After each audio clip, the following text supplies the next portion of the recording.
fermez les yeux 2 secondes, s'il vous plaît. On va faire un petit voyage dans le temps, d'accord? Imaginez qu'on est tous une petite machine à voyager dans le temps, d'accord? Et on va se parler au SWAT de 2006. Déjà, la première chose qu'on va dire au SWAT de 2006, c'est achète Bitcoin, d'accord? Fais-moi confiance. Toutes les économies là que tu as, là, les 2000 euros que tu as, mets-les à temps. Et en 2010, tu vas acheter ce qu'on appelle des Bitcoins. Bref, ça, c'est un autre truc. Non, mais plus sérieusement. On va pas dire au nous de 2006 qu'on a gagné la Ligue des Champions, parce que ce serait se priver d'une des plus grandes joies de supporters. Mais on va juste glisser un petit truc. On va dire, et donc je vais me parler à moi, Arnaud. À l'époque, en 2006, je sais c'est quoi l'équipe de 2006, d'accord? Je connais l'ambiance, c'était celle-là, d'accord? Mais il va y avoir un soir dans le futur où le PSG battra 2-0 Liverpool à domicile en quart de finale aller de Ligue des Champions. Et puis, on va se regarder, on va dire quoi? Mais c'est vraiment possible? Ouais, mais t'inquiète, oui, fais-moi confiance. Mais le plus fou, c'est pas ça. Le plus fou, c'est que le sentiment dominant après cette performance, c'est vas-y, 2-0, c'est pas assez. Et pas par arrogance, mais parce que Paris a tellement bien joué, tellement contrôlé, tellement étouffé, tellement imposé son rythme, que ce qui reste presque au fond, c'est la fin. La fin de ne pas en avoir mis un troisième, un quatrième. La fin de ne pas avoir puni encore plus Liverpool. Et après, on va rajouter ce petit détail-là. Et la moyenne de l'équipe, c'était 23 à 24 ans. Et là, c'est terminé. Moi, je me connais, le Arnaud de Messi. Ah, Arnaud, t'aimes bien faire des blagues, hein, je nous connais. Hein. Et je dis non, c'est vrai. Mais voilà, j'ai fait ces petites intros un peu marrantes, mais l'idée, ça raconte vraiment à quel point le PSG a changé de dimension. C'est parce que, pas seulement dans le résultat, dans sa stature, dans sa manière de porter ses couleurs, dans la manière d'allier le beau jeu et le sérieux, le plaisir et la rigueur, l'élan collectif et la maîtrise émotionnelle. Et au fond, la fierté que je ressens, et j'imagine que vous ressentez vous, elle ne vient pas seulement du fait d'avoir battu Liverpool, c'est d'avoir franchi un cap dans nos mentalités. Bienvenue sur Entre Potes FC, mon nom c'est Arnaud. Abonnez-vous pour rejoindre la conversation discussion foot entre potes.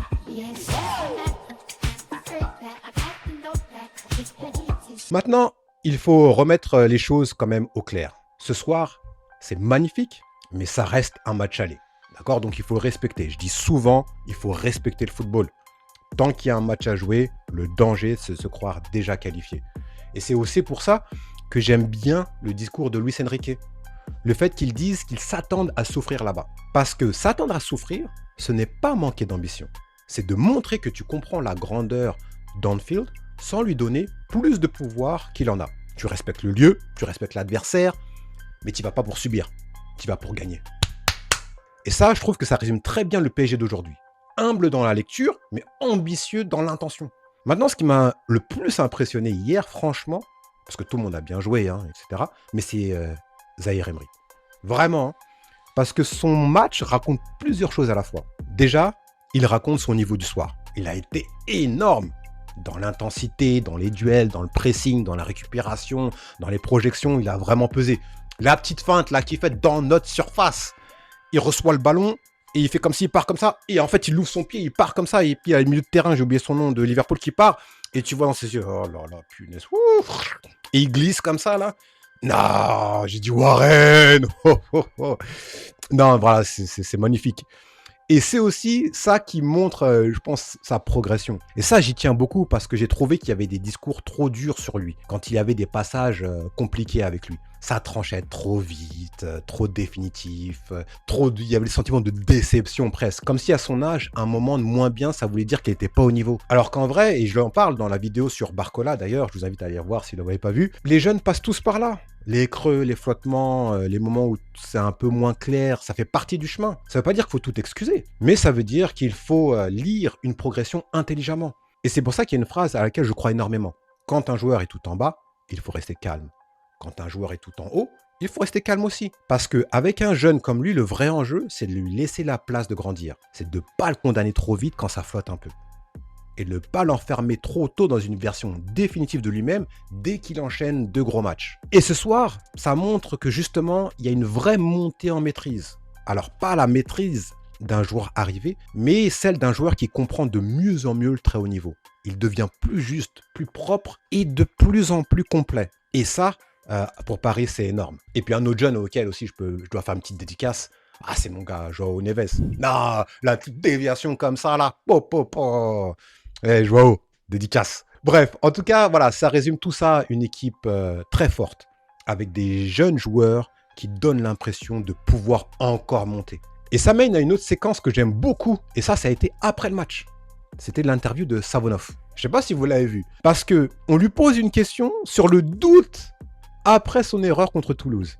Et ce que j'ai adoré, c'est qu'il renvoie presque la question à son absurdité.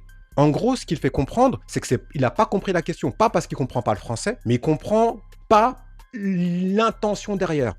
Parce qu'il a commis une erreur, ça devra tout remettre en cause. Parce qu'on partirait du principe qu'une erreur me fait douter de tout. Et j'ai trouvé ça très fort.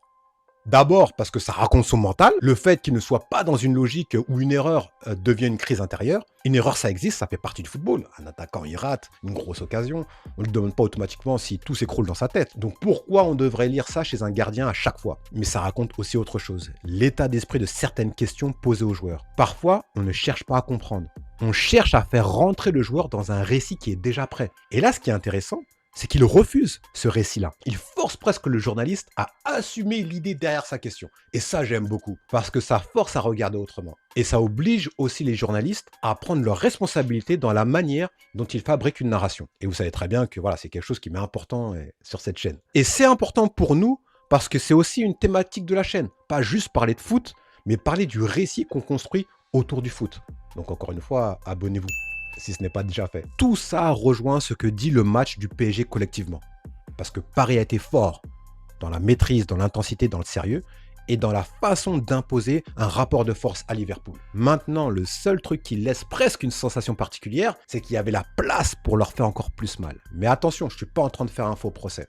D'accord, gagner 2-0 contre Liverpool, avoir autant d'occasions, avoir autant de séquences, c'est déjà énorme. Donc l'idée, c'est pas de blâmer ou de faire le mec, ah oui, mais l'idée, c'est de parler justement de cette marge. Parce que la marge, elle est là.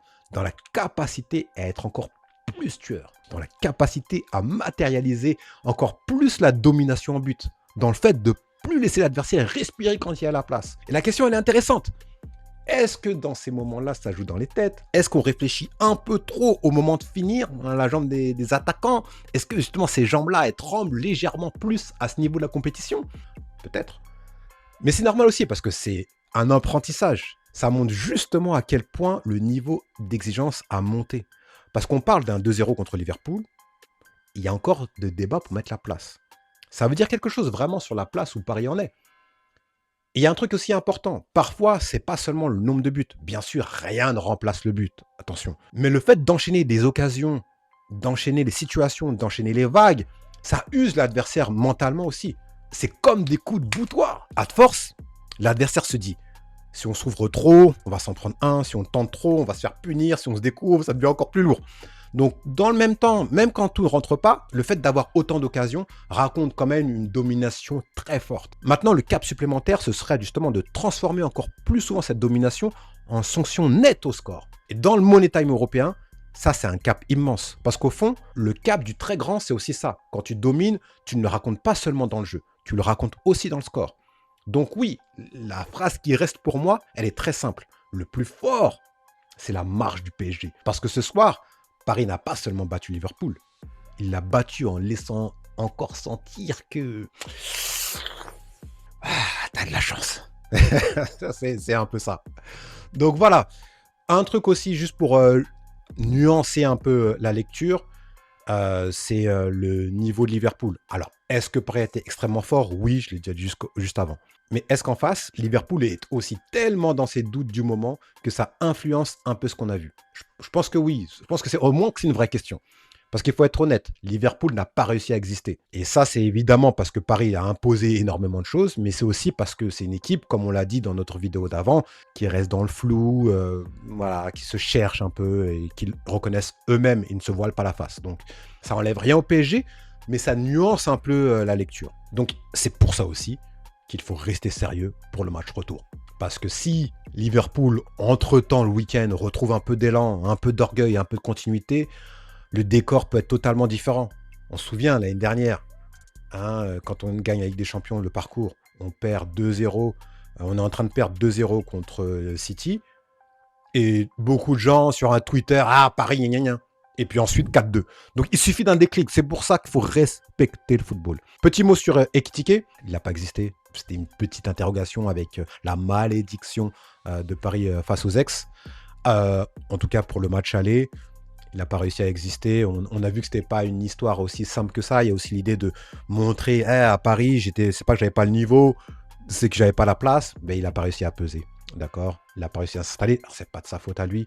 Toute l'équipe n'a pas réussi à exister. Donc, c'est dur pour un attaquant, surtout de son profil, à pouvoir exister. Donc, bon, à surveiller quand même au match retour. Petit mot pour le reste de l'Europe. Hein, j'ai pas trop regardé les matchs, donc je vais pas faire semblant d'avoir regardé les matchs. J'ai regardé les highlights du Bayern. Donc, très fort aussi. Maintenant, j'ai trouvé, après c'est des highlights, hein, mais j'ai trouvé qu'il concédait beaucoup d'occasions. Donc, dans l'éventualité, tout en respectant le football, je ne me protège pas trop, mais en entrevoyant potentiellement avec ambition un match contre le Bayern, ça va être un match très ouvert parce que le Bayern ne ferme pas et ça, c'est le football qu'on aime, tu vois.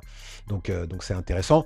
Côté Real, saison un peu compliquée, hein, c'est le courant alternatif, mais ils sont encore dans la course, donc on va voir ce que ça va donner au match retour. Et puis voilà, après pour le reste, je vais même pas regarder les highlights, donc je vais pas faire semblant d'avoir vu. J'ai juste vu une action sur Instagram deux actions de Lamine Yamal. Mon pote Olive vous passe la dédicace. Hein, il n'était pas là et je peux pas lui demander est-ce qu'il a fait le mytho, est-ce qu'il a vraiment mangé le poulet et légumes ou il a mangé vraiment la pizza. Pour ceux qui ont regardé la vidéo d'avant, vous comprenez la référence. Ça s'annonce bien, mais il faut rester sérieux, il faut rester concentré. On fait confiance à Luis Enrique pour éviter l'emballement médiatique parce que sur Instagram, tous les jours, PSG, PSG, PSG en haut. On reste prudent et surtout on respecte le football et c'est la meilleure des choses à faire. Voilà, on se retrouve la semaine prochaine pour le match retour. Et puis, allez Paris, allez Paris, allez. À la prochaine.